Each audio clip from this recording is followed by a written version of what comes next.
This is Trend Following Radio, where great thinking comes alive. Nobel Prize winners, legendary traders, best-selling authors, and the pros that know what drive us irrational human beings. I am your host, Michael Covel. Not filtered, raw, honest. That's my passion. Today on the podcast, I have Rolf Dobelli. Rolf is a Swiss novelist, writer, entrepreneur. These days, he is best known as the author of the best-selling The Art of Thinking Clearly. Now, there can be no better objective for the population as a whole these days than to learn how to think clearly. I'm going to go crazy if I get dealt any more emails, this, that come across my plate that seem to avoid all aspects of the idea of thinking clearly. And Rolf goes right at it. And so I'm going to jump right in. A lot of weighty stuff, a lot of weighty concepts in our conversation. Definitely check out Rolf's book, The Art of Thinking Clearly.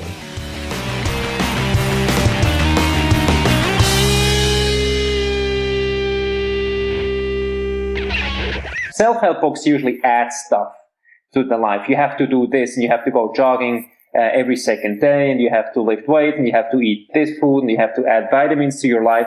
I'm not into adding stuff. I'm into reducing stuff.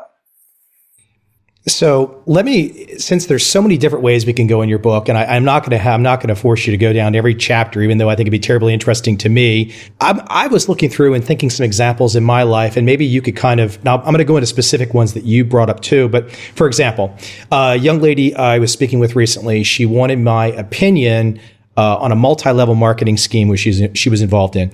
And the way that she justified that it was a good opportunity is she sent me a picture of a Lamborghini. And I said, okay, what does this mean? And she's like, well, that's somebody who's made a lot of money. I mean, that's a pretty straightforward, I think maybe, would there be the availability bias maybe? Yeah, availability bias. It also has to do with priming in psychology. It has to do with anchoring.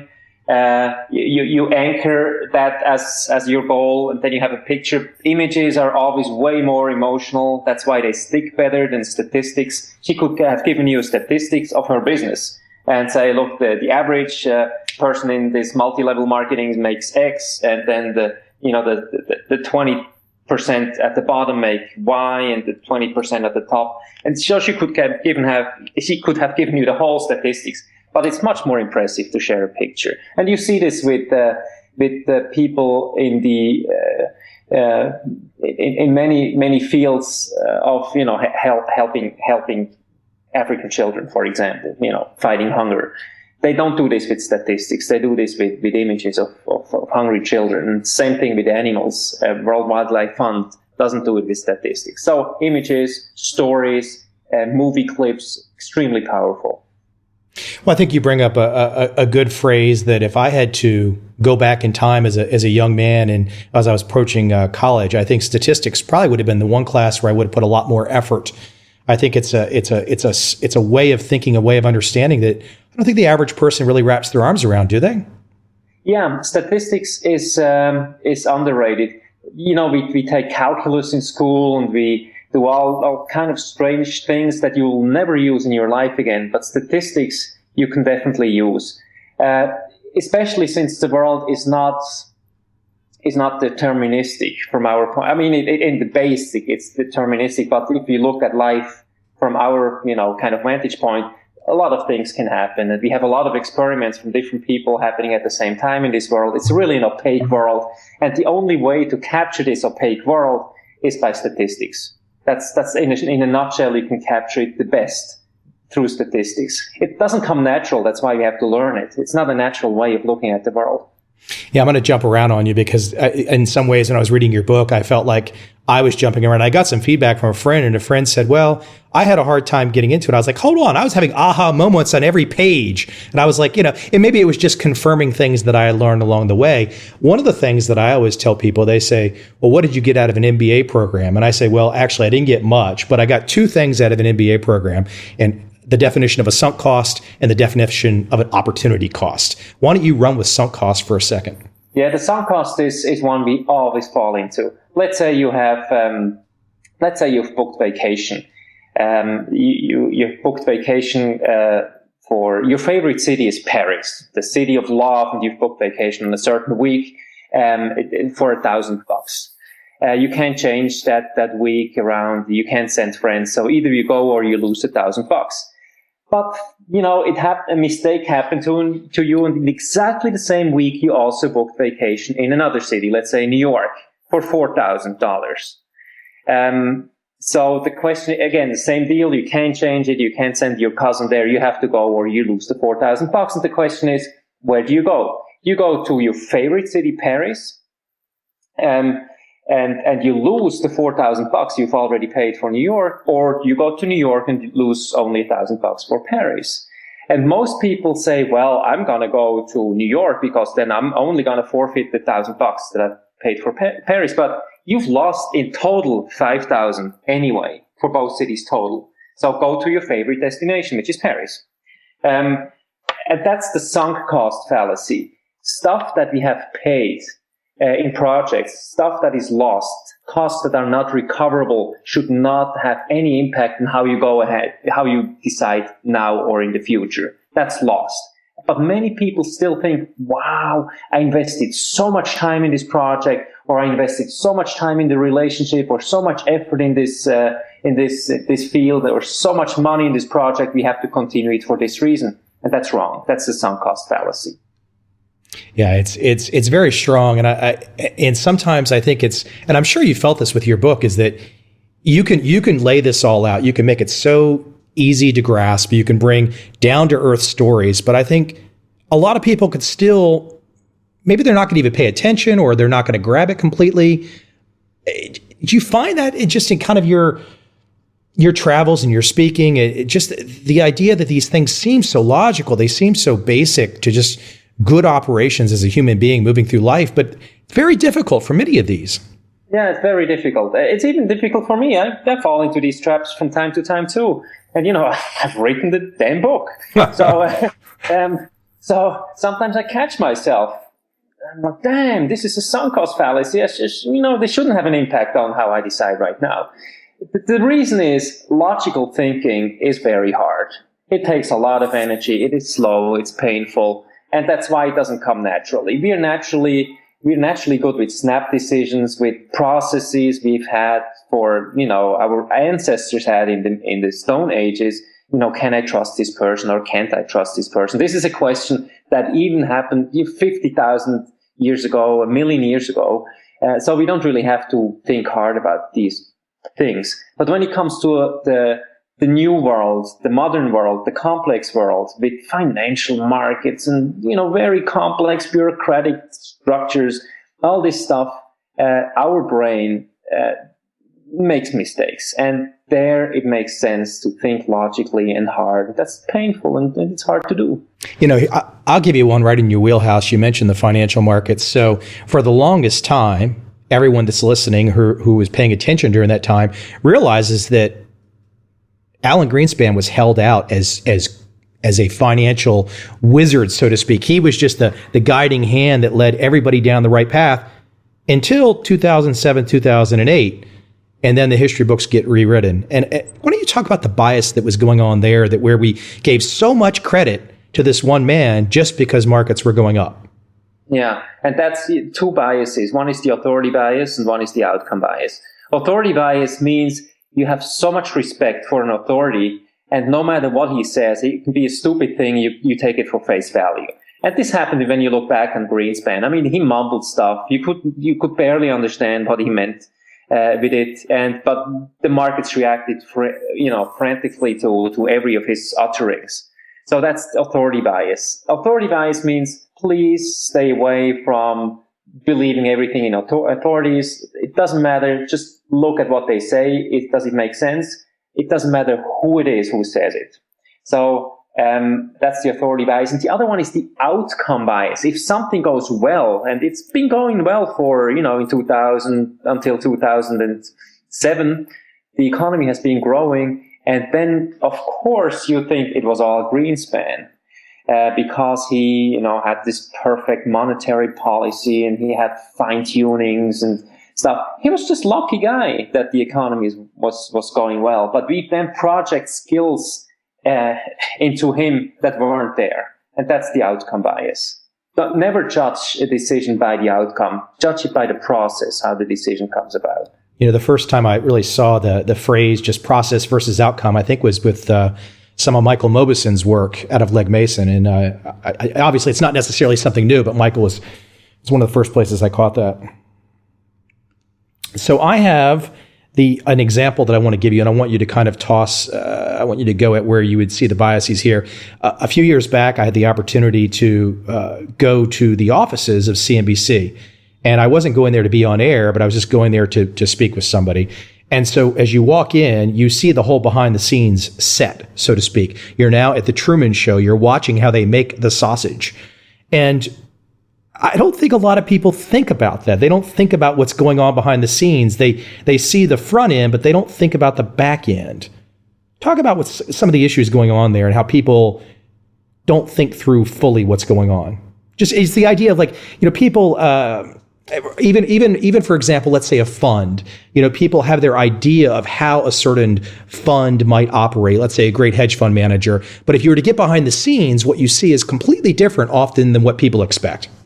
Yeah. If you look at the world, all we see is outcome. Again, it comes back to this outcome bias. When we look at the world, we see outcomes. We very rarely see the processes, how these outcomes came about. So it makes sense to look behind the scenes. Then you see the process and you see the incentive structure behind it, and you see what it's all about. In the media, for example, media is about, we know this, it's about selling advertising.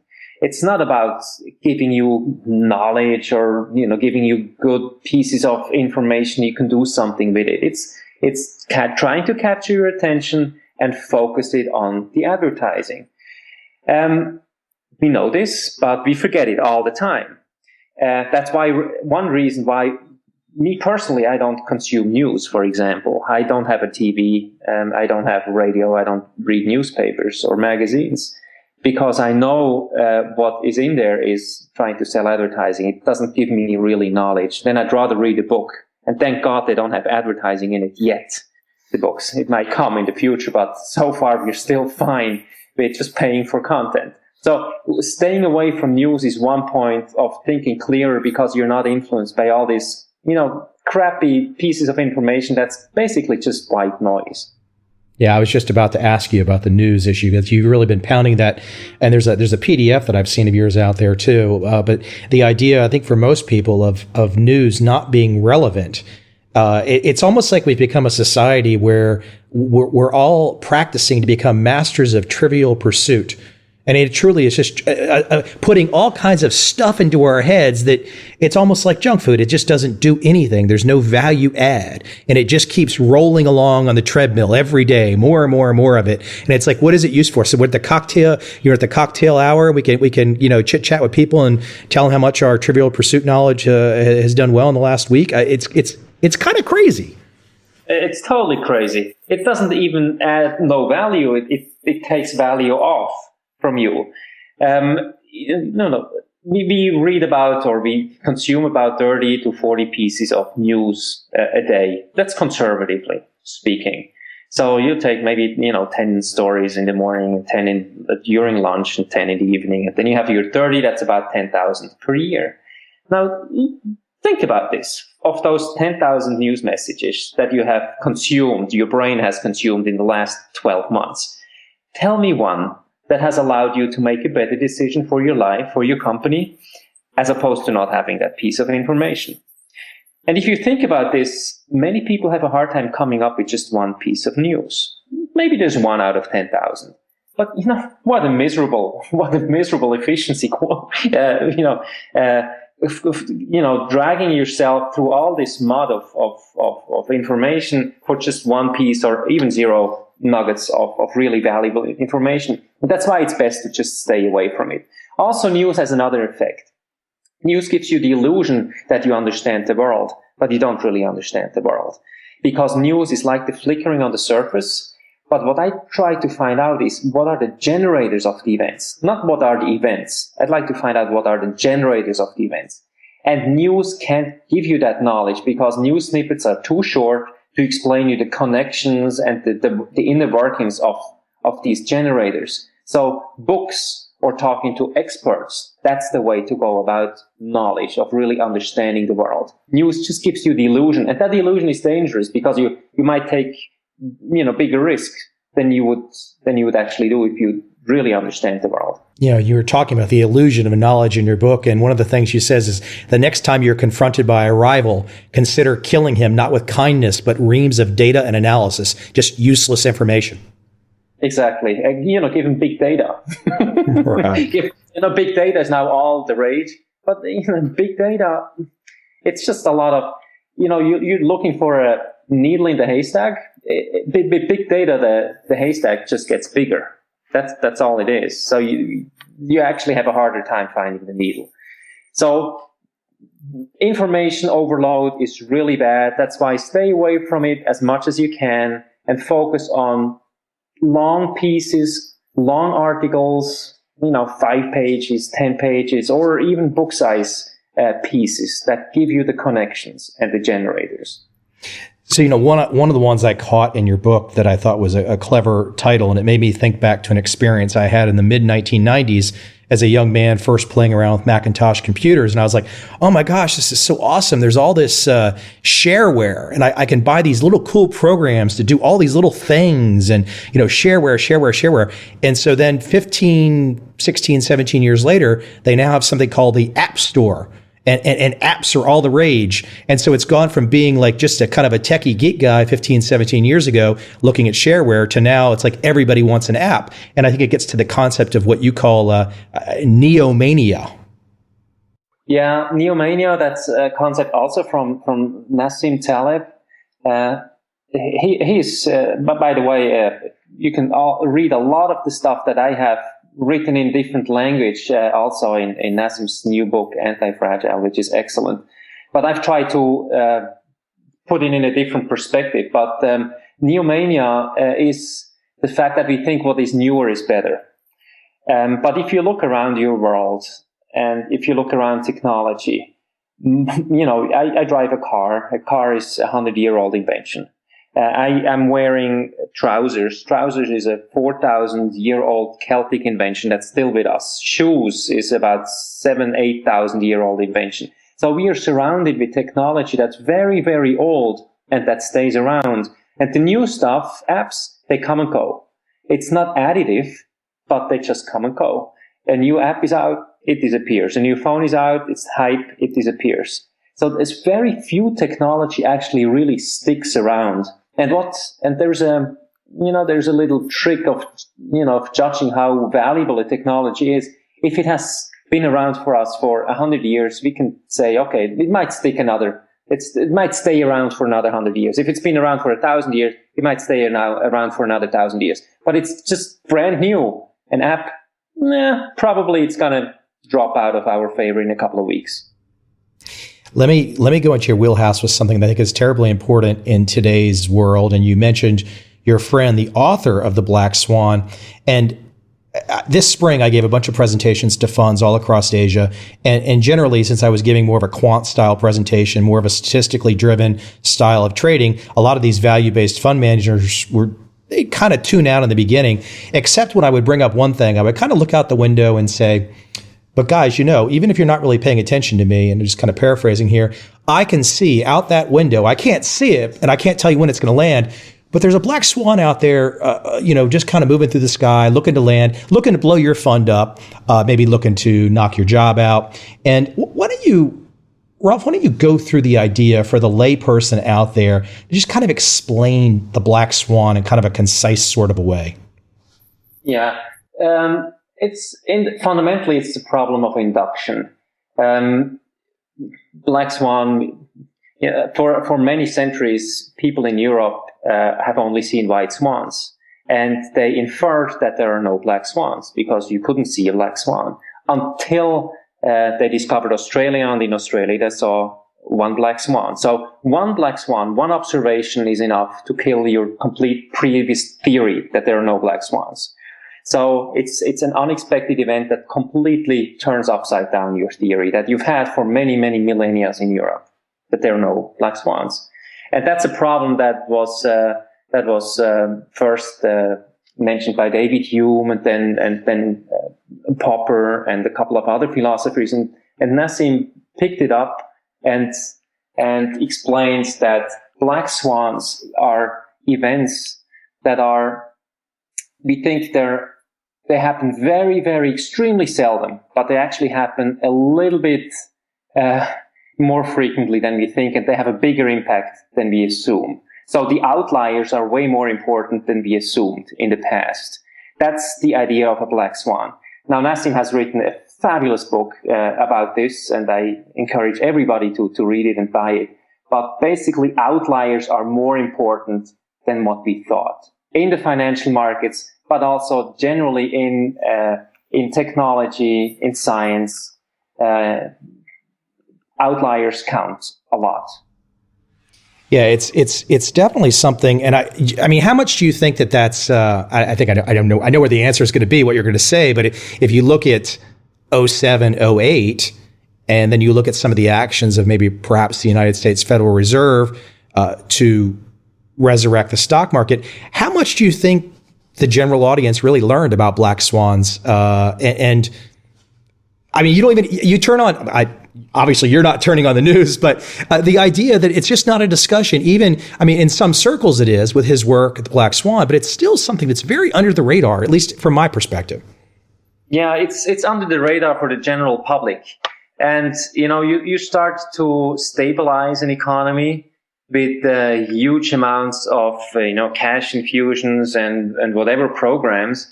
But then it seems stable, but you actually build behind the wall, you build up instability, and with the first crack, it can blow up again. So it seems stable for many years, and then boom, it blows up. And that's what a black swan is. You don't see the hidden risks generally when you start to stabilize a system. You build up hidden risks, and all of a sudden it collapses. It's like the banks. Banks are doing extremely well. Every year they make a certain profit, and then roughly every 20 years they blow up. And then the government has to step in. So if you add it all up, banks have never made money over the last 100 years. If you add up all the profits and all the losses, the bank business has not made a single penny. But it just looks like they always make money because every 20 years, that 1 year when they blow up, the government steps in and props them back up. Well, if you look at this spring, for example, I saw the headline that J.P. Morgan made money 63 out of 63 days in the first quarter. Now, one person could look at that and say, wow, that's great. They are super smart guys. The other person can say, hold on, no one makes money 63 out of 63 days. Yeah, and we don't know what the risks are on the balance sheet. You can buy this performance by adding a lot of risk on your balance sheet that eventually might blow up. But you don't see that generally. You just see the outcome. It's the outcome bias. We just look at the outcome, but we need to look behind the facade. We need to look behind that veil of ignorance and see what's behind it on the risk side. This is kind of a combination of two that you had in your book, and I'll let you run with some examples. But the idea of why watching and waiting is torture for people, the action bias. And then the other idea is the boat matters more than your rowing. Yeah. The action bias, let's say you're a doctor and you have a patient and you could do chemotherapy, for example, which has side effects, or you could just say, well, maybe we should wait and it might also heal by itself, and you're not really sure. You've made all the tests and you're not really sure. You have a tendency for action then. You go for chemotherapy, and the same as a patient also, because it just feels better to do action, even if non-action will probably lead to the same result or or you could assume that it leads to even a better result. So we have a propensity to get active. If you're not sure, we get active because we can't stand just waiting for things to heal itself. And that's the action bias. You see this in medicine. You see this, you see this in 2008, 2007, with the economic crisis. The government sprung into massive action. We could probably have waited it out, and it would have been in the long run healthier for the economy than propping stuff up. But we can't do it. Politicians are really bad also by avoiding the action bias. So action, we have a hard time not taking action. And tell me again, the second one is the boat. Yeah, the boat matters more than you're rowing.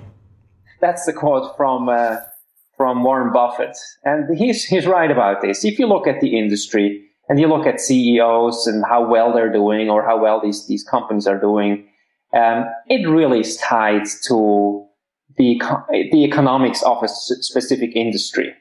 So you can have a great industry where you make lots of profit, and then you think these are better CEOs, and you have other industries where it's really tough to turn a penny and really tough to make money.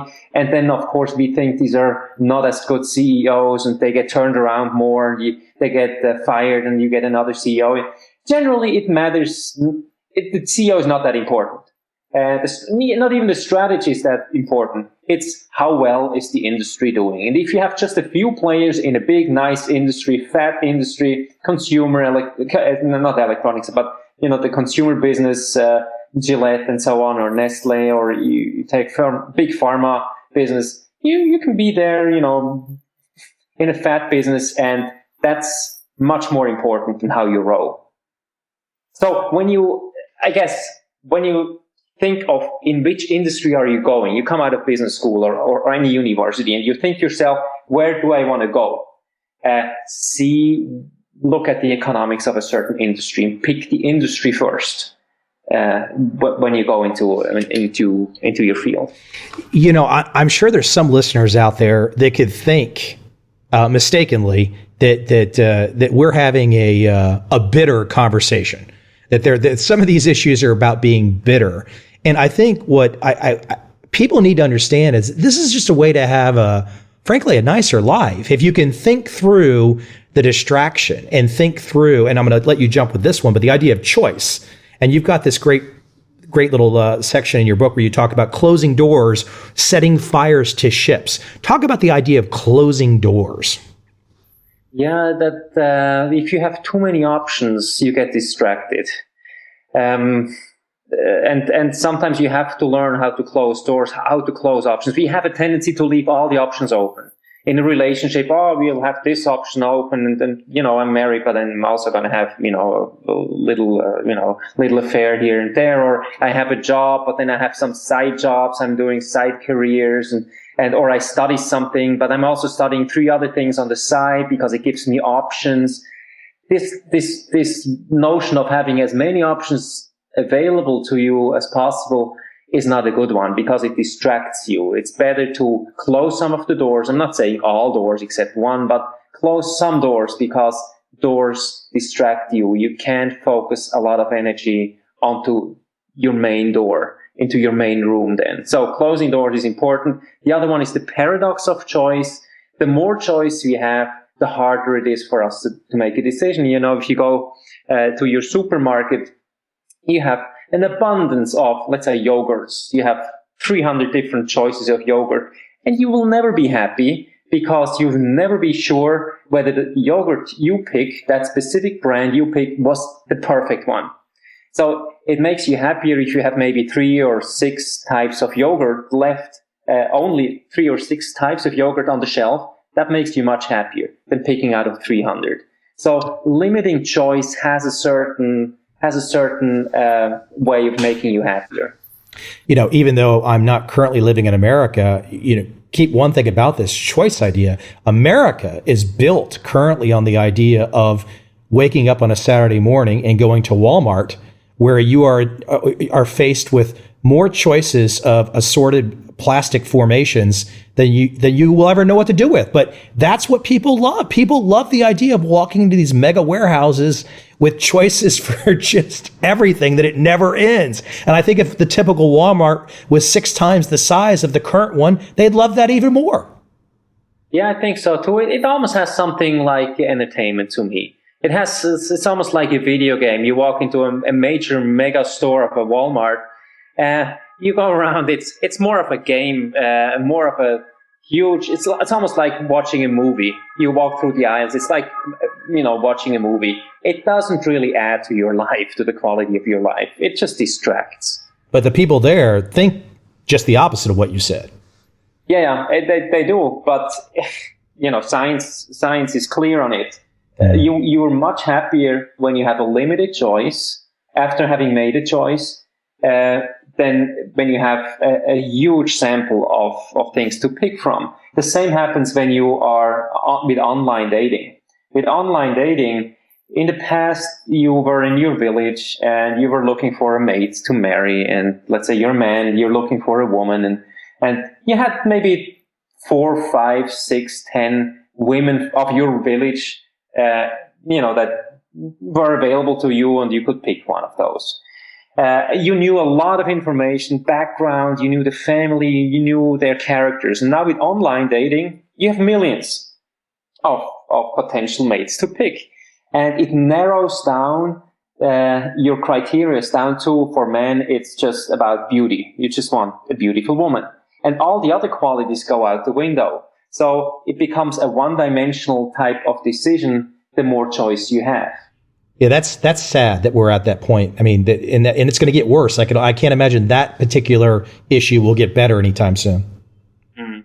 I had a couple more that I want to throw at you because I mean, like I said, these are fun for me. It will get worse before it gets better, fallacy. Now, when I read that, and you've got a story, I want you to tell your story because it was a personal story. But when I read that, my first thought was the idea of a stop loss, and that so many people in the market, they develop these, they almost fall in love with a stock, and they don't have a stop loss. So as long as they're in love, it doesn't make a hill of beans difference how much money they're losing, and they'll go all the way down to zero in some cases. But why don't you give your story about getting worse before getting better? Yeah, you can take a politician, or you can take a consultant at a company. A consultant at a company tells you, okay, I'm going to fix your problem, for example, marketing problem or whatever, sales problem, but it's going to get worse before it gets better. And if he says that, of course, initially he doesn't have to do anything. It gets worse. And that supports whatever he said. So people start believing in this guy. Yeah, he said it's going to go down first. Yeah, it exactly confirms to what he's saying. Second year, it goes down too. And eventually he buys time for himself. And maybe in the third year, the people wake up and say, hey, this guy is no good. But when you come with the claim, it gets worse first. As a consultant, as a politician, as a doctor, medical doctor, if it gets worse, you start believing this guy. And this guy is just buying time from you. So it is a very, very nasty fallacy that many politicians do it. I had the experience of a medical problem where the doctor tells me it will get worse before it gets better. And he was just buying time. I was like, okay, it's getting worse. That's what he said. The second day, it got even worse. Yeah, I guess he was right. It's getting worse. And then only when I went to another doctor, he said, why didn't you do something about it right away? That's what's dangerous. So it buys time. Yeah. Let me end with something. I want you to, for the audience that's listening, and maybe practically, you've mentioned, hey, you're saying loudly and clearly, people, go find some good books, find some good reading, fiction, nonfiction, find some good books. What is your daily life, though? I mean, why don't you talk about how you have kind of put into operation? I mean, people could read the book and they can go and they can read about all these different biases and how you've gone about thinking about them. But are there any clever ways or interesting tools that you've developed on how to navigate some of this? Because this is really tough stuff for a lot of people. Yeah, it helps if you have names attached to these fallacies, and that's what I've done. So it makes life easier when you have a name to attach to it, like sunk cost fallacy. If you don't have a name, then you might fall into it. But if you have these names, it helps. So I've developed a checklist for myself, which is kind of a short version of the book that I sometimes pull out if I'm, about to make a big decision. I go through the checklist. Am I in the presence of an authority, yes or no? Am I swayed by the masses? Am I swayed by somehow the media and so on? I go through the checklist. That's one way of helping it. And then what I'm interested is I'm trying to understand how the world works. And the world is very opaque. It's very complicated. It's very complicated to lead a good life. So I'm reading a lot of books, back to the ancients. They've had some great tips, some great tricks. And I think adding tricks to your life, and leaving crap away leads to better life. So for me, I talk a lot to experts, to thinkers, and I read tons of books. And I guess that's just my way of trying to navigate through this very, very complicated world. Well, let me put you on the spot for a second. Do you want to toss out 3, 4, 5 books that you think people should sink their teeth into right now? Seneca. Read Seneca. 2,000 years old, but great stuff. I've been reading just to understand more of the biology and the physics of life. I have a great author, David Deutsch. It's a little bit complicated, The Fabric of Reality, a wonderful book. I'm reading Roy Baumeister. He's a professor in Florida. He's written fabulous stuff about psychology. So if you pick up some Roy Baumeister books, that's good stuff. Then read Warren Buffett's annual notes of Berkshire Hathaway. If you're in the financial markets or if you're thinking about going in there, read Warren Buffett and Charlie Munger's stuff. One of my favorite books is Charlie Munger's Poor Charlie's Almanac. Charlie Munger is kind of the second hand of Warren Buffett. Very smart guy. He's, I think, 95 years old right now. There's one book about him, Poor Charlie's Almanac, and you can get it online, and it's a great read. Rolf, what's the best place where people can reach out and find you? They can find your book anywhere, Amazon, all the typical fun places. But what's the best way where people can reach out and maybe find some more information about you? Then just go to dobelli.com, dobelli.com. That's my website, and you can also download the article about the news there. You get my email address there and more information about the books. Let me ask you one last thing, because I don't think I caught it at the very beginning. Where are you in Switzerland right now? In Lucerne, Switzerland, which is smack in the middle of Switzerland. It's a lovely tourist town, small. It's got the wooden bridge. It's got a lake. It's just one of those beautiful little places. And I happen to be born here. Oh, that's cool. I when I leave Southeast Asia in December, I am going that way, and before I stop in Washington, D.C., so I just randomly said, I've not been to Switzerland. I'm going to stop in Zurich in December and see what's up. So, perfect. Yeah, but that would be great. Well, listen, I will get this podcast up, and I'm sure a lot of people will hear about it. And I appreciate your time today. Well, thank you so much. Thanks for inviting me. Okay, take care. Take care. Bye-bye.